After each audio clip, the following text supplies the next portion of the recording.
अब त्यसभन्दा पछि असाढमा यति हुन्छ। असाढपछि हामी सिधै जान्छौँ श्रावणमा। श्रावणमा जाउँ। अब नाग पञ्चमीबाट सुरु भयो। अब सुरु भयो श्रावणमा के त नाग पञ्चमी। अब नाग पञ्चमी त साउनमा आउँछ, यो थाहा पाइराख्नु पर्यो। थाहा पनि छ होला, पहिले पहिले सानोमा हातले नाग बनाउँदै टाँस्दै गरे होइन त हामीले। नाग पञ्चमी साउनमा पर्छ। अनि पञ्चमी भने चाहिँ पञ्चमीमा पर्छ। अनि शुक्ल र पूर्णिमामा यो त शुक्लमा पर्छ, पूर्णि त हुने कुरै भएन।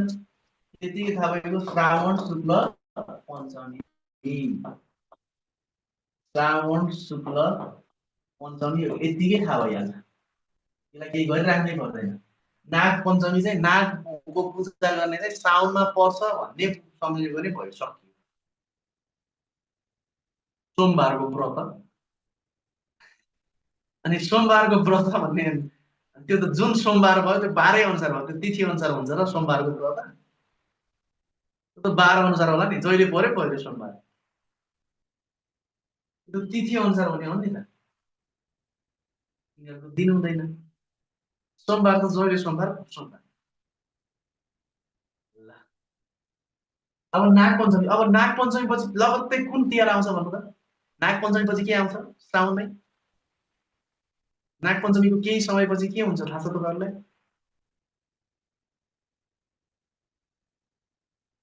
के आउँछ? जनै पूर्णिमा, रक्षाबन्धन। नाग पञ्चमी पछि के हातमा डोरी बाँध्ने हुँदैन त, रक्षाबन्धन हुँदैन त?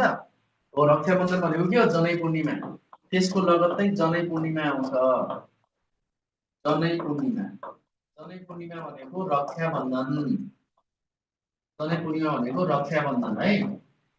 अब रक्षाबन्धन पनि कुन महिनामा हुन्छ? यही श्रावण महिनामै हुन्छ। अब पूर्णिमा भने चाहिँ पूर्णिमामा, शुक्ल पूर्णिमामा।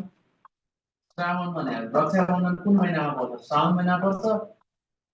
शुक्ल र कृष्ण मध्ये के हो? शुक्ल होला।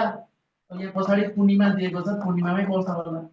श्रावण शुक्ल पूर्णिमामा रक्षाबन्धन पर्छ भने।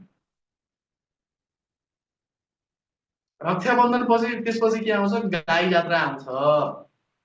गाई जात्रा। त्यसपछि आउँछ गाई जात्रा। गाई जात्रा। गाई जात्रा पनि कहिले पर्छ? भदौमा पर्छ गाई जात्रा। गाई जात्रा शुक्ल कि कृष्ण?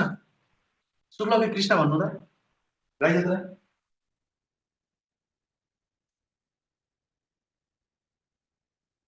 जनै पूर्णिमा साउनमा, यो तिथि साउनमा है।